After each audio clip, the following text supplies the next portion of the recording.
It's now my honor to invite a man to the podium who needs no introduction to this audience, a Texan, World War II veteran, great American, and the 41st president of this great country, President George H.W. Bush, sir.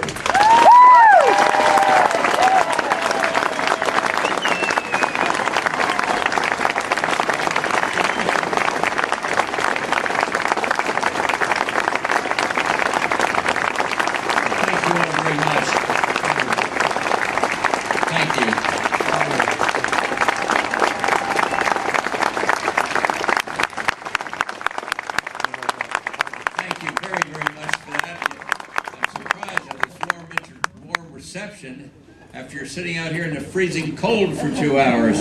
We apologize. We tried to land, we couldn't do it. But here we are now, and happily so. And Barbara and I are just delighted to be with you.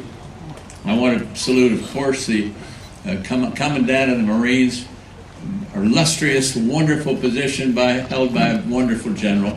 I'm glad you were here, sir. Senator Hutchison can't be with us. Governor Perry, thank you for those very generous and very kind remarks. Rick Perry, a friend for a long time.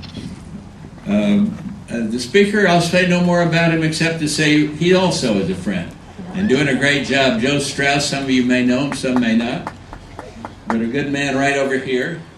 Mayor Hoover, Chairman Hanson, and all those that help with this historical commission. And then, of course, Johnny Kerr, an old friend of the Bush family for years and years, and here he is, right here at the Nimitz Foundation. And General Hagee, seriously, thank you. I also want to single out the Ho Shai Lai family, Robert Ho, Gretchen, the Ho's from China, Hong Kong, now Vancouver, I think. But Barbara and I used to play tennis with them. Don't do it. You'll get clobbered, you'll get killed. They were so nice to us, their family, when we were living out in China, actually, and visiting in Hong Kong. But I'm delighted they're here, and I look forward to seeing the exhibit that bears their name.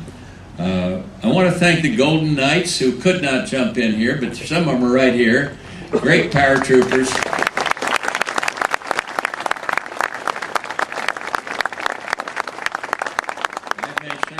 With these guys, and trying not to take it personally, they did not ask me to jump on this one today.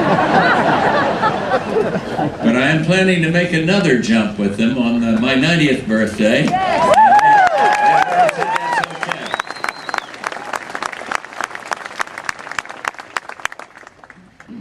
If we introduce the Pearl Harbor survivors, are any here actually there at the Pearl Harbor survivors with us today? If so, please stand up.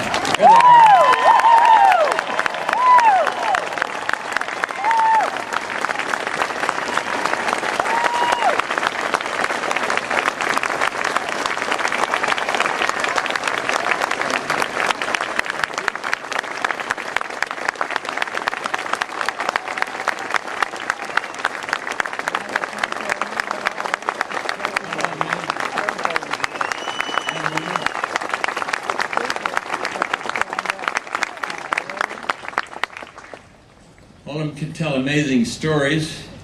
When you get to be my age and maybe theirs, your memory isn't what it used to be. I couldn't tell you what I had for lunch yesterday. But I'm certain that my squadron, BT-51, single-handedly won the war in the Pacific. I know that. But if I were to make such an outlandish claim, you'd waltz inside of this wonderful museum and quickly learn the facts, the true story, the living history of what happened during that memorable time so many years ago. Near the tomb of the unknown soldier in Arlington National Cemetery, there sits a bench with an inscription that reads, "The beginning of the end of war lies in remembrance." And that's what makes days like today and places like this Nimitz Museum so vitally important. It is right, and it is important, that we honor the genuine valor of the men and women who throughout our history have made the ultimate sacrifice for their country. for the cause of freedom, and perhaps most of all for each other.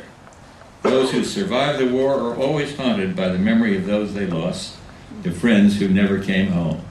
So we're also right to pause and thank the living for the honor and commitment to service they have shown and continue to show to preserving and protecting this, the greatest and freest nation on the face of the earth. But at the same time, we have a solemn obligation to pass forward to future generations the abject horror of war. Ask anyone who's been there and they'll tell you, war is never to be relished and only rarely to be celebrated.